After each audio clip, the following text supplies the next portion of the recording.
ಬೆಳಿಗ್ಗೆ KSRTC ಬಸ್ಸೊಂದು ಚಾಮರಾಜನಗರದಿಂದ ಬೆಂಗಳೂರಿಗೆ ಹೋಗುವಂಥ ಸಂದರ್ಭದಲ್ಲಿ ಮದ್ದೂರಿನ ರುದ್ರಾಕ್ಷಿಪುರ ಎನ್ನುವಂಥ ಒಂದು ಸ್ಥಳದಲ್ಲಿ ಚಾಲಕನ ನಿಯಂತ್ರಣವನ್ನು ತಪ್ಪಿ ಒಂದು ಅಪಘಾತ ಆಗಿದೆ. ಬಸ್ಸು ಉಲ್ಟಾಗಿ ಬಿದ್ದಿದ್ದರಿಂದ ಸುಮಾರು 33 ಜನ ಗಾಯಗೊಂಡಿದ್ದಾರೆ.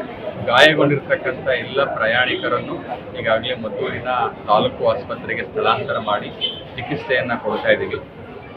ಅತಿ ಅವಶ್ಯಕ ಇರತಕ್ಕಂಥ ಏನಾದ್ರು ಹೆಡ್ ಇಂಜಿನಿಯರ್ಸ್ ಇದ್ದರೆ ಅಂಥವ್ರಿಗೆ ಬೇರೆ ಆಸ್ಪತ್ರೆಗಳು ಬೇಕೆಂದರೆ ಕೂಡ ಅಲ್ಲಿ ಕೂಡ ರೆಫರ್ ಮಾಡ್ತಾ ಇದ್ದೀವಿ.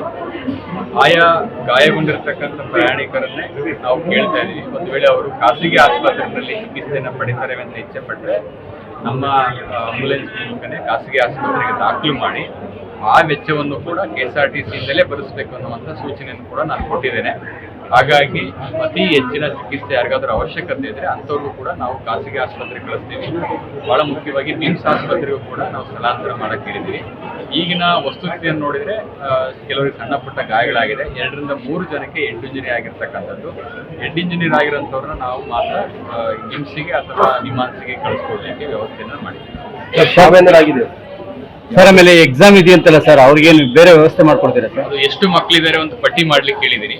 ಮಾಡಿ ಸಂಬಂಧಪಟ್ಟಂಥ ಕಾಲೇಜಿನ ಪ್ರಾಂಶುಪಾಲರೊಂದಿಗೆ ಮಾತಾಡಿ ಅವ್ರಿಗೂ ಕೂಡ ವ್ಯವಸ್ಥೆಯನ್ನು ಮಾಡ್ತೇವೆ. ಯಾಕೆಂದರೆ ಈಗ ನಮಗೆ ಪ್ರಥಮ ಆದ್ಯತೆ ಚಿಕಿತ್ಸೆಯನ್ನು ಕೊಡ್ತಕ್ಕಂಥದ್ದು, ನಂತರ ಪರೀಕ್ಷೆ ತೀರ್ಮಾನ. Thank you.